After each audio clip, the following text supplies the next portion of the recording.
So you'll be aware today's session is being recorded. If you prefer not to show up on the recording, please do turn your video off. It's absolutely fine to just sit there. So let's make a start.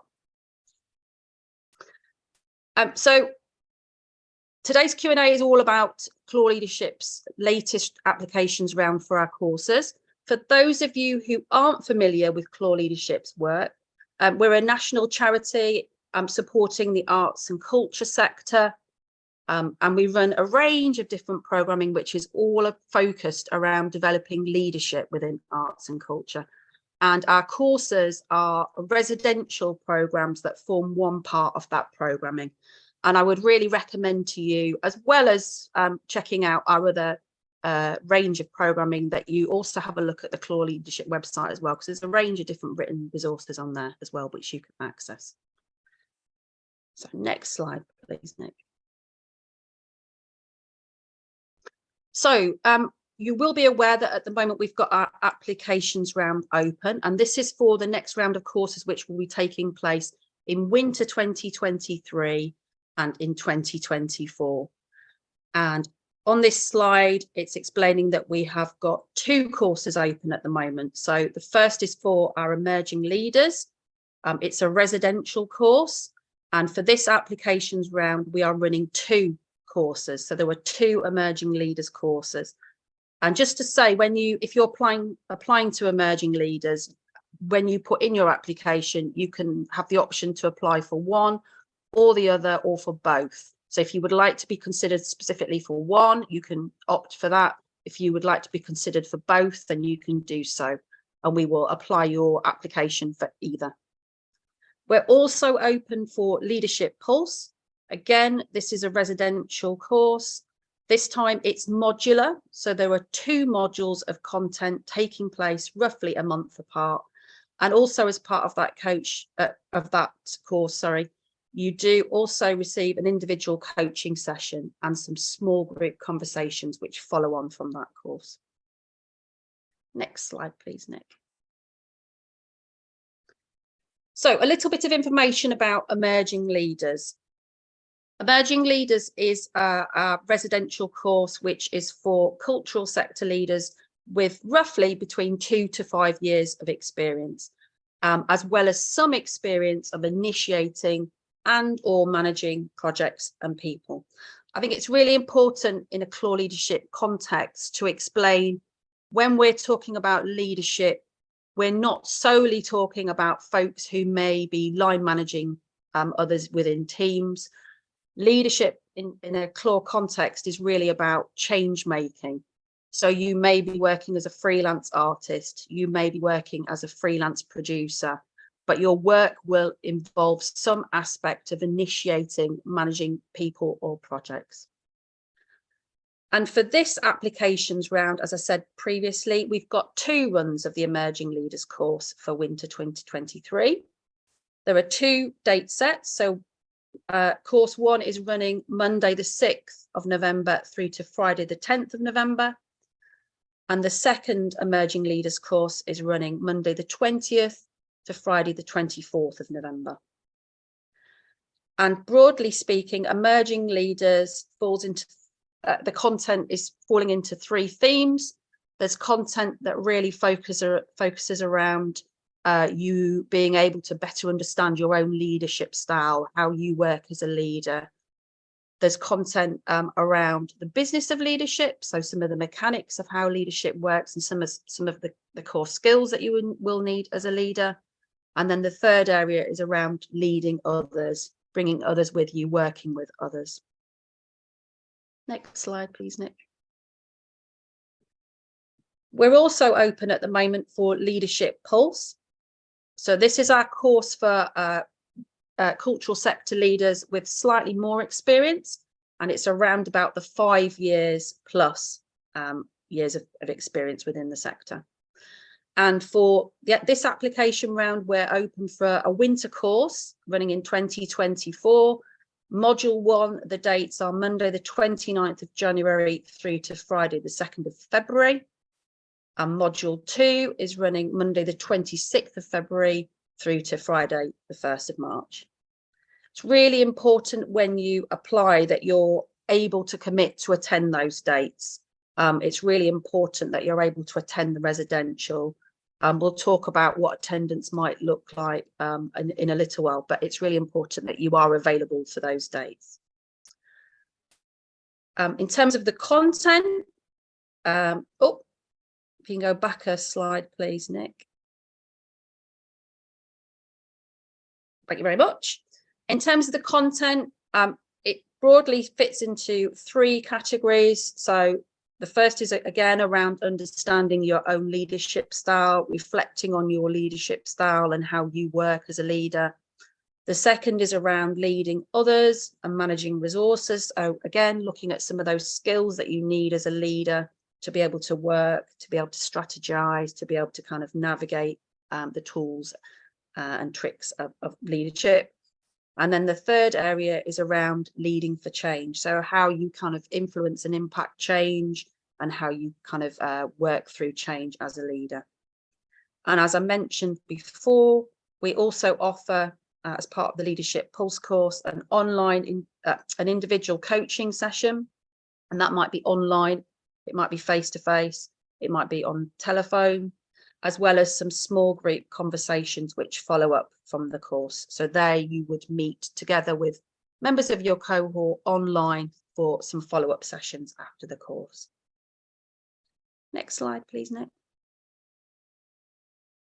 So in terms of the course finances for these residential courses, the fee levels are on this slide and I'm going to read them out.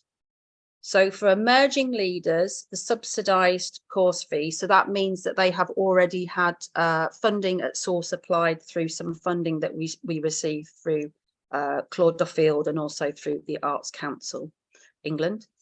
So for Band A on emerging leaders, and Band A refers to either individuals or for smaller organisations with up to 50 employees, the fee is £600 plus VAT. And for Band B, which is for 50 plus employees, so slightly larger organisations, it's 800 plus VAT. For Leadership Pulse, the subsidised rates, again, supported through some of our core funding. Band A for individuals and for organisations up to 15 employees, it's £1,000 plus VAT. Band B, which is 16 to 50 employees, is £1,500 plus VAT. Band C, 51 to 199 employees, it's £1,800 plus VAT. And Band D, which is for 200 plus employees, so those larger organisations, is £2,200 plus VAT. And then we have unsubsidised fees, so that might be for applicants who are outside of the Arts Council or UK region, and that is £4,700 for Pulse and £2,300 for emerging leaders. And we do try and prioritise offering places to those receiving the subsidised course places where possible. Next slide, please, Nick.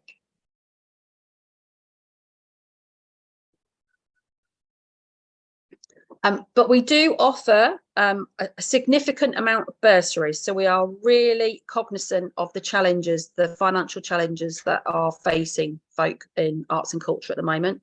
So we do offer and load as much bursary support onto those attending the courses as possible. So there are a range of full course bursaries, and there's also a selection of part fee bursaries. And when you make your application, if you specify that you are requesting the support of a bursary as part of that application, we would ensure that if you are offered a course place, that the fee bursary comes with that place. So there wouldn't be any nasty surprises. We wouldn't offer you a course place when you've made an application for a bursary. We wouldn't offer you that place without the bursary support. We do have some art form sector specific bursaries, and they are being generously supported by some sector specific funders. And we do also have some regionally targeted bursaries as well, again supported through a range of funders who have a particular priority area in a particular geographical location. We also have targeted bursaries for underrepresented groups. So there are excuse me, there are bursaries that are targeted at deaf, disabled and neurodivergent leaders. And there are also bursaries which are targeted at applicants who are global majority. And that is recognising that there are groups that are underrepresented more widely within cultural sector leadership. We also offer a caring support bursary. So this is supporting those applicants who may have dependents and may require additional support, financial support, to be able to support their attendance. So this can support the costs of childcare, or it might be the costs towards supporting adult dependents, that, you know, parents or something, where you might have some additional requirements there. All the details of the individual bursaries are included on our website, and there is specific eligibility related to each of those bursaries. So it's really important when you make your application that you reference those eligibility criteria and look at how you meet them when you make your application. The bursaries are applied to the subsidised cost. So they're not applied to those unsubsidised costs that I mentioned before. And you are able, when you make your application, to apply for up to 2 bursaries at that point. And you check the criteria and you make your case within the application and explain how you feel you meet those criteria. And as I said earlier, bursary allocations are made with the course offer. So you won't get a nasty surprise if you've requested a bursary as part of your application if you're offered a place. Next slide, please, Nick. So how to apply? First of all, really recommend that you have a read or look through all the course information and the criteria. Check out the numbers of years experience that's relevant for each of the courses and see where you feel you fit best. If you're unsure, you need a bit of help, a conversation to help tease that out, you're absolutely able to contact the team. There's an email address embedded within the applications material, and you can drop us a line, and if you want to have a conversation about that to help you tease that out, that's absolutely fine, or we can email you back as well. We recommend that you read our essential guide to making your application online. Have a look through that and check how the application system works. The application questions are also within that document as well. And if you require a British Sign Language version of that document, there is a video of that document on our website with an audio and captioned version of that document as well. So before you start making your application, you will need to register for an account on our applications portal, which is through the Clore leadership website, which is www.clore.leadership.org. All the applications need to be made via the portal unless you are wanting to make your application in an alternative format. We do absolutely accept applications in an alternative format if that's more preferable for you or an access requirement for you.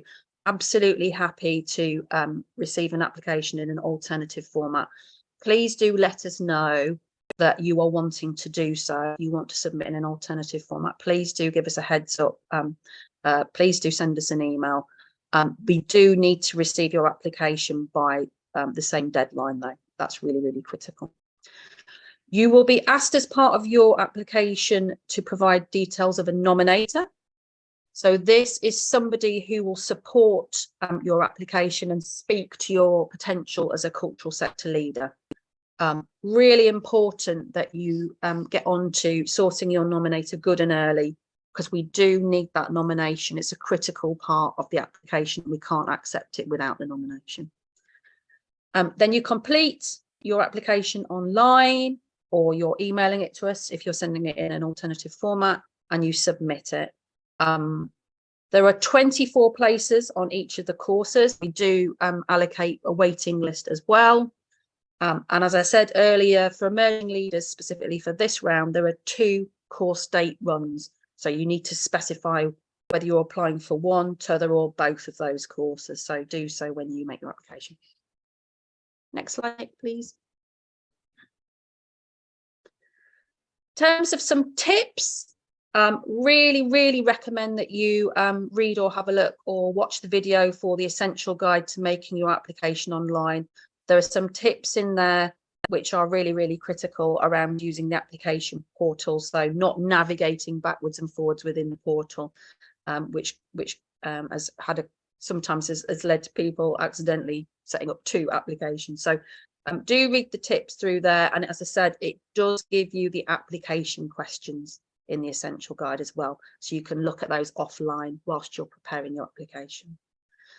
Do ensure that you choose your nominator carefully and in good time. I would really recommend that you go for somebody who knows you. We are not looking for a swanky job title or somebody who's famous.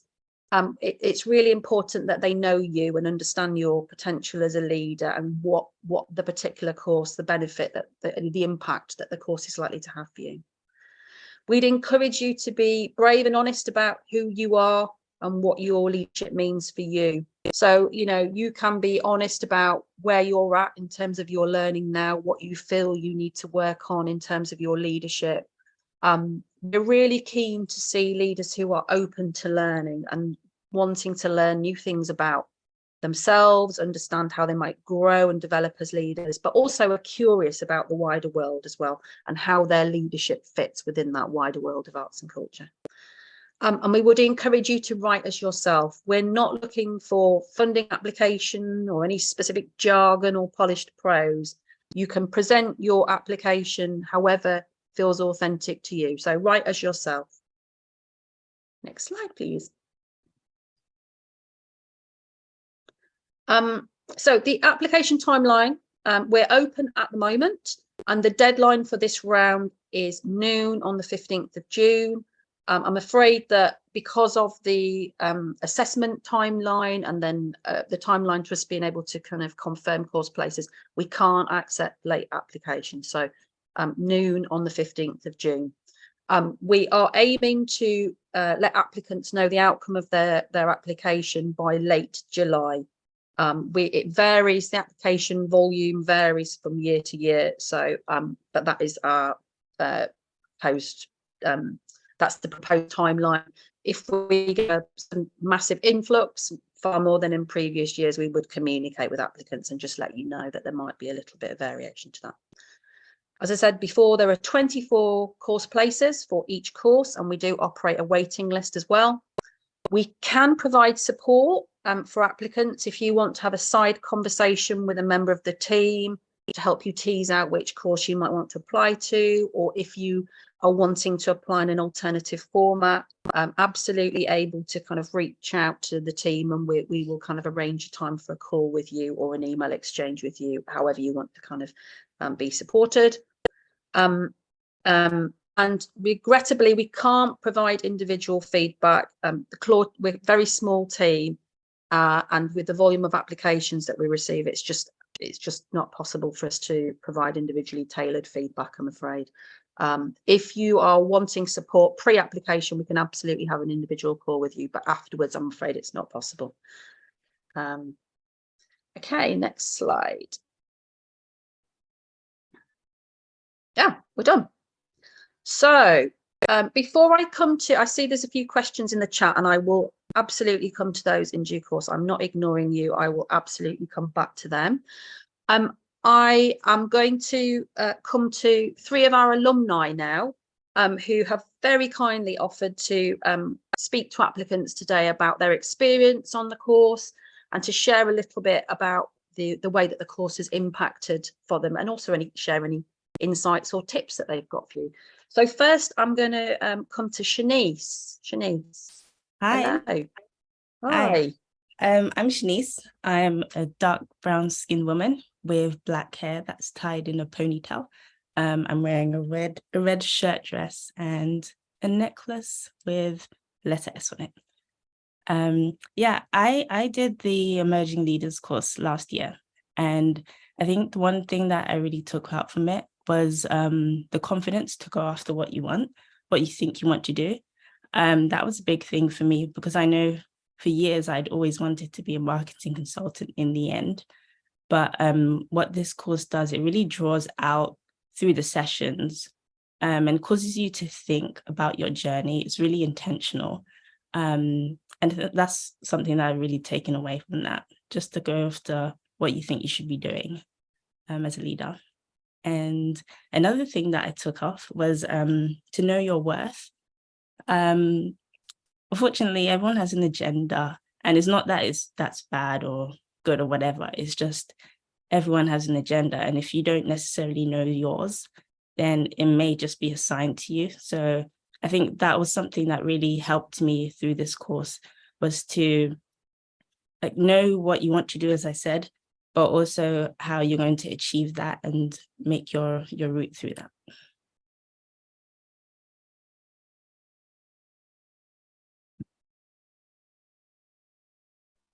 Just realised I'm on mute. Classic. Thank you very much, Shanice, for sharing that with us. Pardard, are you in the room? I can't see you at the moment. I am. There you are. Kicked out temporarily, but it looks like I've come back in the time. Is that my cue? So Pardard, would you like to share anything about your experience? Any top tips? Yes, I suppose I should introduce myself though, shouldn't I? So I'm Pardard. I work at the British Library. Let me see. I'm wearing glasses and short dark hair and wearing a beard and a black shirt with a blurred out background at the moment because I've got a very messy bedroom that I'm speaking from. So I guess before I applied, and probably to be honest, up until I attended, I was a bit of a skeptic in the sense that, I hadn't done anything like this before. My intuition was telling me that, 3 days of self-reflection and thinking about leadership was a little bit, indulgent and had the potential to be full of jargon and new age thinking that might work in the abstract, but maybe not help me in my day-to-day life. But obviously happy to say that I was pretty blown away by how enriching and useful an experience the course was. Why that was, I think it made me realize just how significant self-reflection is to our work. So the way it works is each session builds in tiers of probing into topics.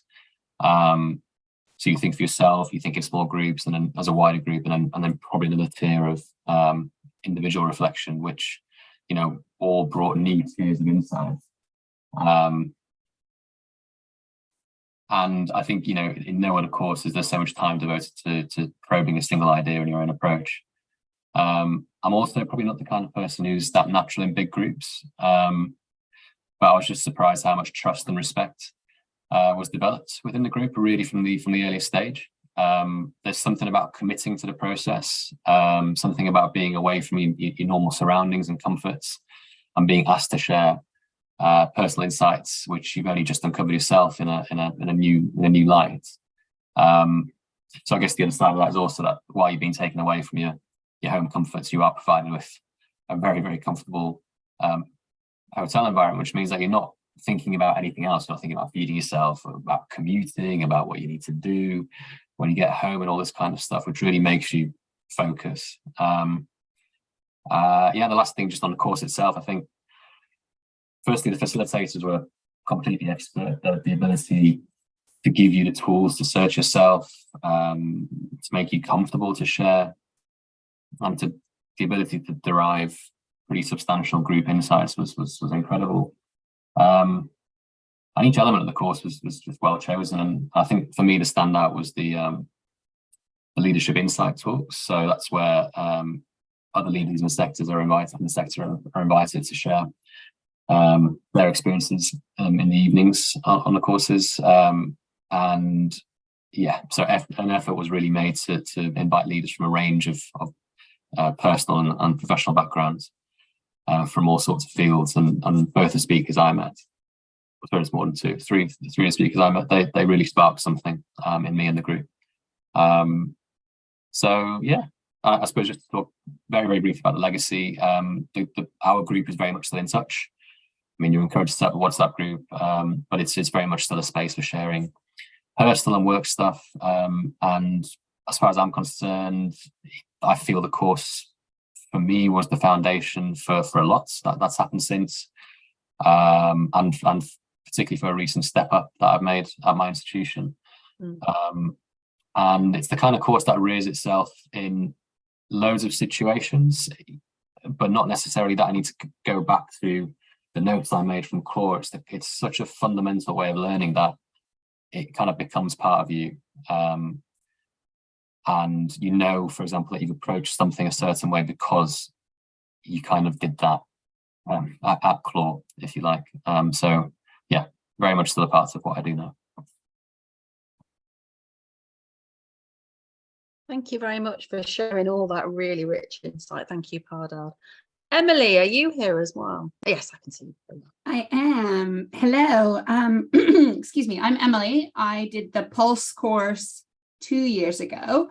I'm a very fair-skinned white woman with curly red hair. I'm wearing a red and white gingham dress that looks a little bit like a tablecloth. And my hair is half pulled up, and I'm in my also quite messy office in my house. It was very interesting for me going into the Pulse leadership because I had been in the industry and held various positions long enough to be the course, but I didn't see myself as any sort of established leader in any way, shape, or form. And I think that I have always been a very reluctant leader. I've taken leadership roles because I had to, or because no one else was doing it. And so when I signed up for Pulse, I was like, actually, maybe this is something that I want to take a bit more seriously. And I keep being put in these roles. So maybe people see something in me that I don't necessarily see in myself. And I don't think it's an underestimation to say that the course has significantly changed me as a person and me as a leader.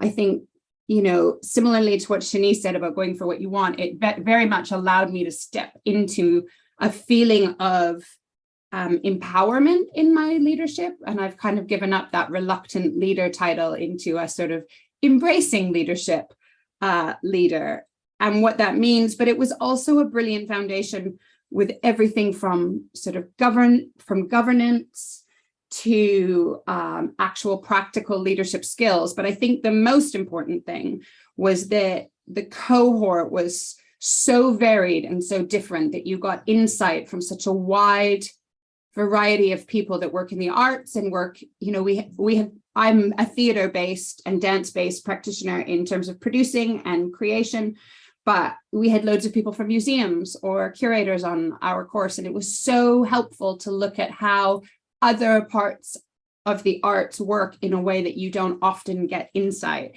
into how other arms work or how they figure things out. And I think it's really funny because 2 years later, we still have a WhatsApp group, and literally like 2 weeks ago, I saw 4 of them from the course. We see each other's work. Another one's in town today.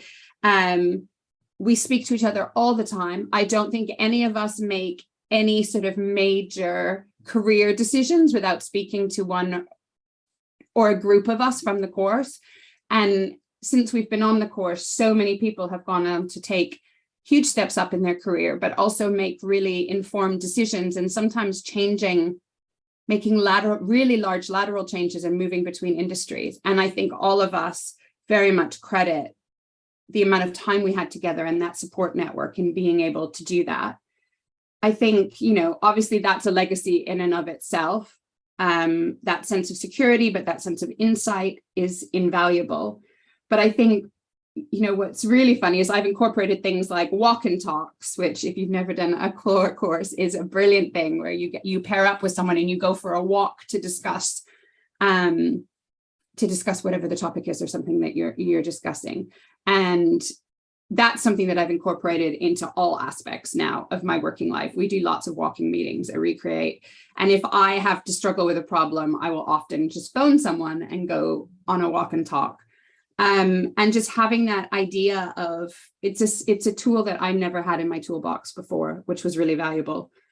And I think, so as a whole, I would say, I think I saw a question before, someone saying like, oh, I don't know whether I'm quite between different parts, whether I'm like not quite emerging, but I'm not quite, ready for Pulse or established. I don't think most of us went into Pulse thinking, oh yeah, we're an established leader in the industry. I think all of us went in going, Jesus Christ, I don't know why anybody follows me. Why do other people think that I'm a leader?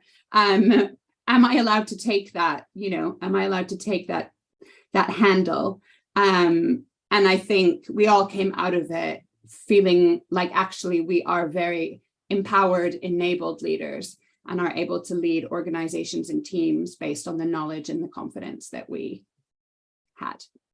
So I hope that's a little bit of insight into Pulse. Thank you, Emily. Brilliant. Thank you so much, our 3 alumni, Shanice, Poddard and Emily. Thank you ever so much for giving us your time and sharing insights. And if you do have questions, please do pop them in the chat, and I will come to them and field them to either our alumni or try and answer them. So this is the moment where I try and navigate the chat and make sure that I don't miss any questions. So Saranaya, and apologies if I'm not pronouncing your name correctly, Saranaya, has asked, who would be best to reach out to? So I'm assuming this is a general question about who to reach out to if you've got a question or would like some support with your application. The best thing to do is to email courses@cloreleadership.org, and we'll put that email address into the chat in a moment. I can't multitask, unfortunately. Maybe Nick could do that. That'd be fantastic. So if you reach out to that email address and a member of the team will come back to you. Thanks, Nick. Okay, let me scroll down, just make sure that I'm not missing any. Christine has asked, please can you explain again what subsidized organization means? Sure. What I was talking about earlier was in terms of the fee bands, and it's not so much the organization that's subsidized, it is the fee band that is subsidized by funding that Clore Leadership receives. So there are fee bands for organizations that would sit within the Arts Council or Clore Duffield region, and so that subsidized core funding is already applied to the fee band.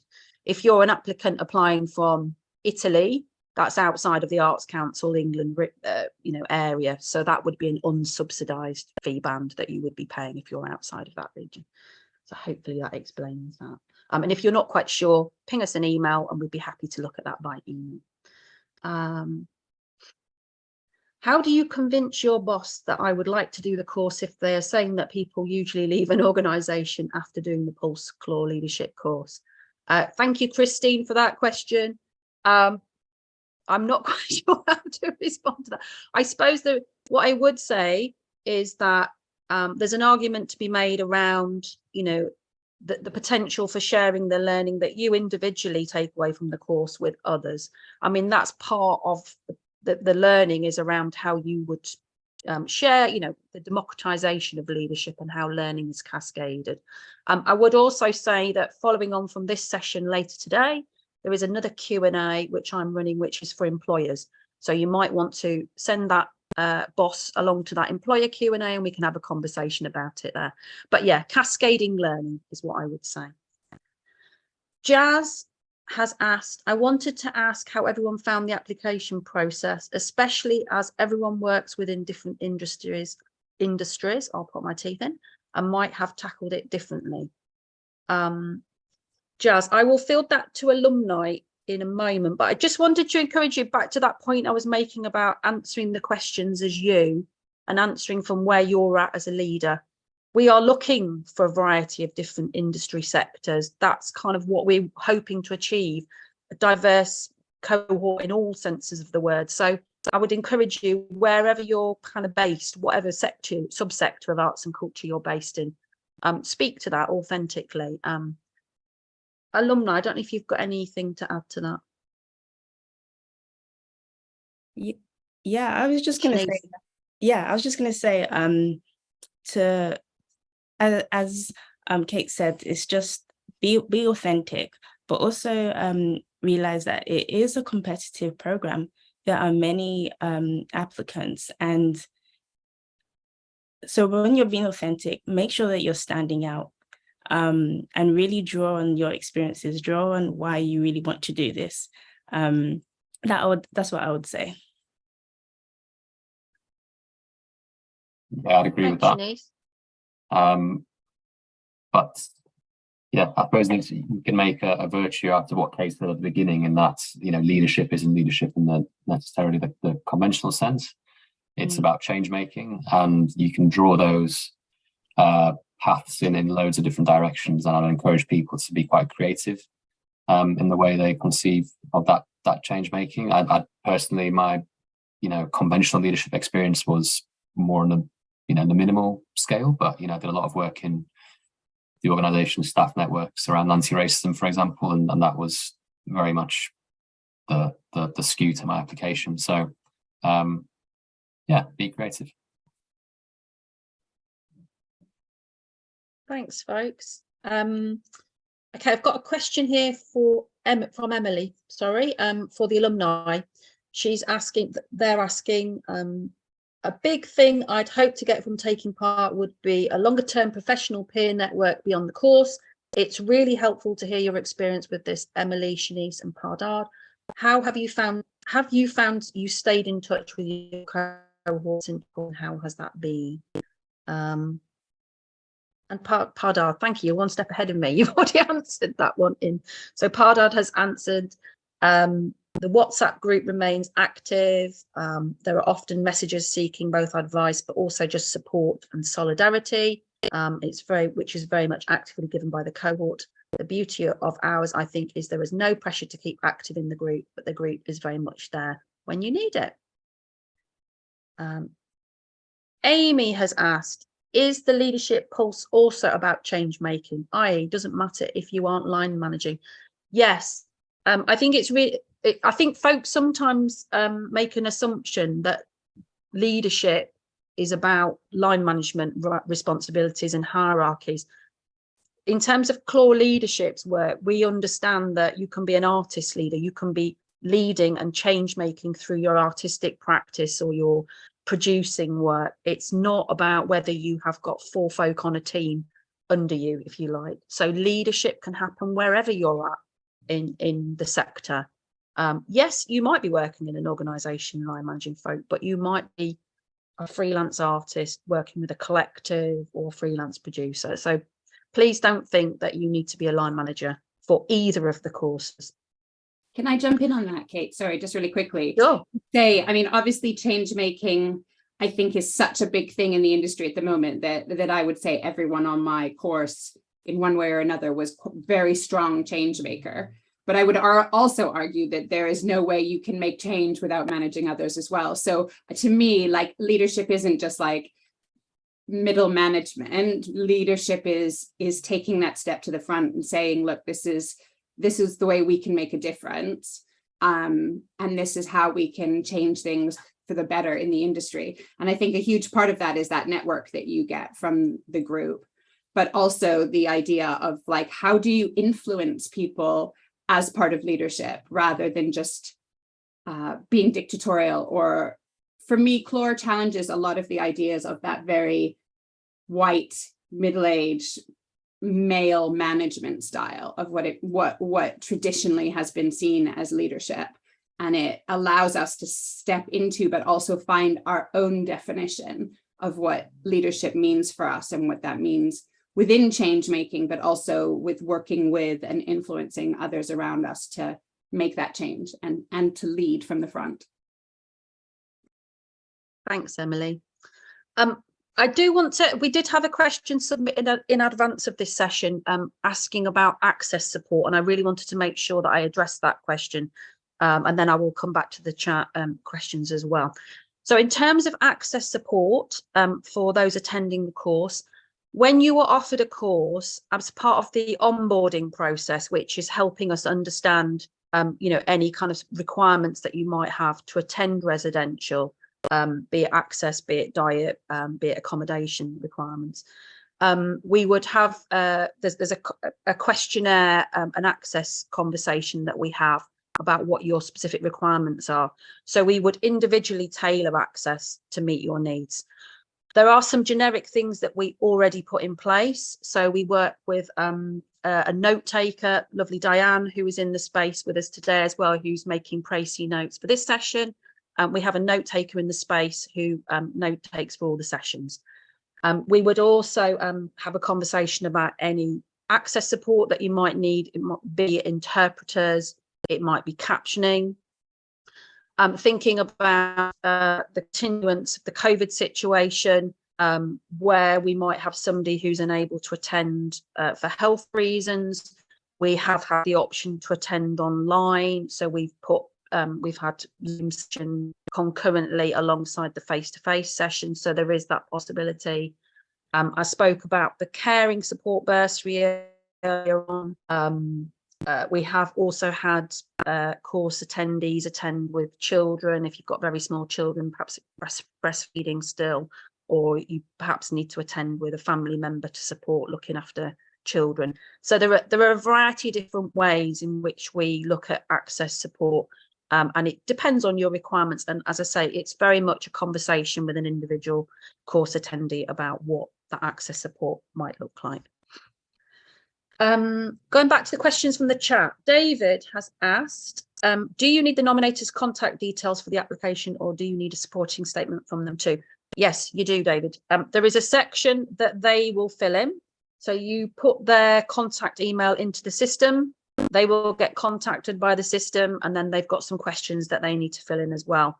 Do get onto those early, because the amount of times that we hear, oh, my nominator's not done the nomination and I can't get my application in, it is really critical. You can't submit without it. So please do get onto that good now.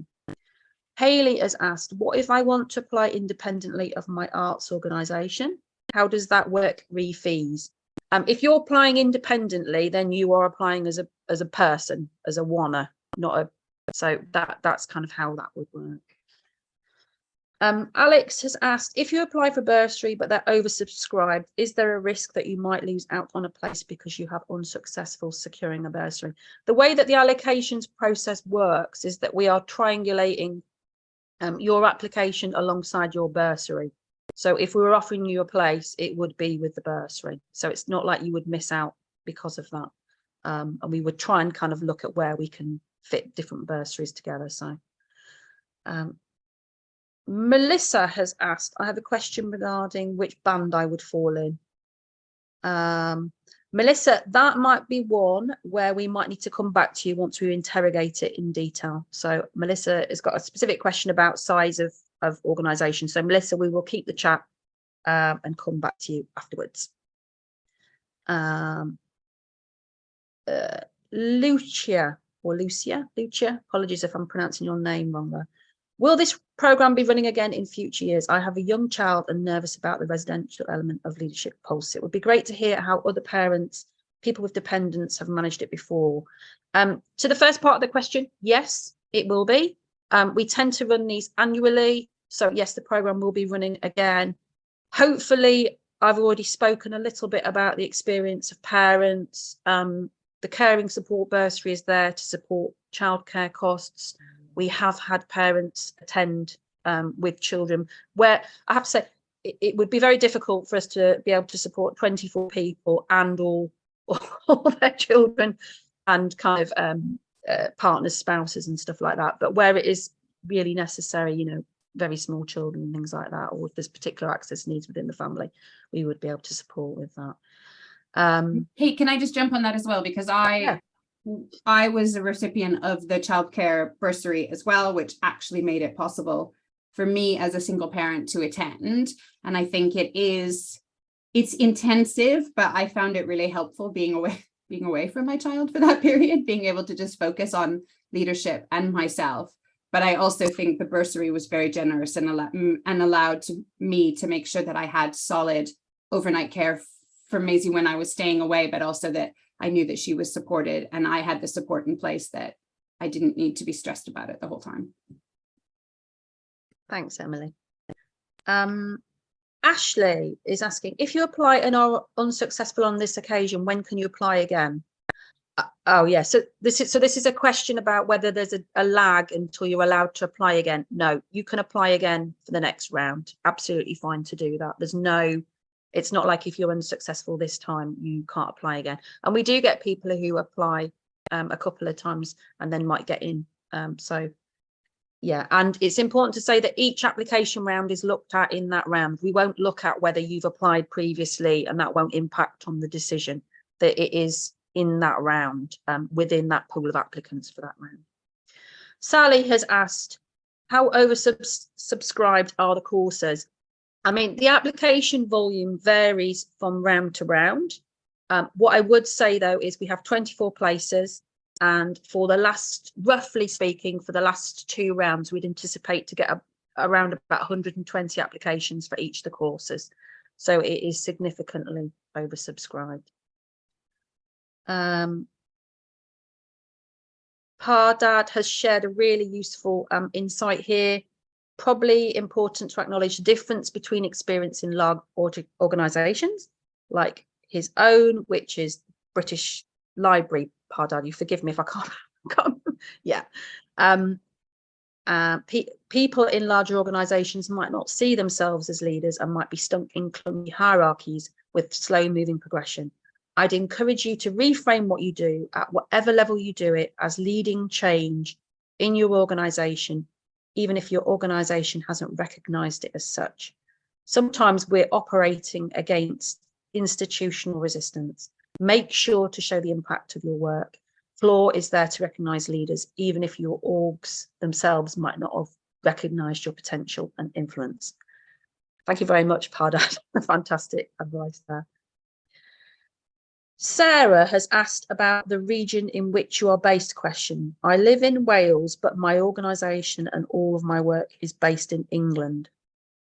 I think that would technically where your organisation's work is based would be the answer to that, I think.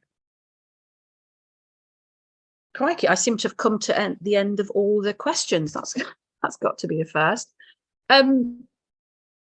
Fantastic. Well, thank you ever so much for coming along to today's session. It's been fantastic to see you all on the screen and meet you. Thank you particularly to our 3 alumni, Shanice, Pardad and Emily, for sharing your insights and answering questions today. A huge thank you to my colleague Nick for her admin and support of the session teching. Fantastic work, Nick. Thank you. And to our access support workers even today. So we've got Diane, Karen, our captioner, Natasha, and I've lost on the screen our other interpreter. Thank you. I've probably forgotten folk as well. Thank you ever so much for coming today. If you've got follow-up questions or anything that you want to, you go away and you think, oh, I really wish I'd asked that, please do ping us an email, courses@cloreleadership.org, and we'd be happy to come back to you. Looking forward to receiving your applications, and go well for the rest of your week and bank holidays. Thank you. Thanks. Bye. Bye. Bye. Thanks, Kate.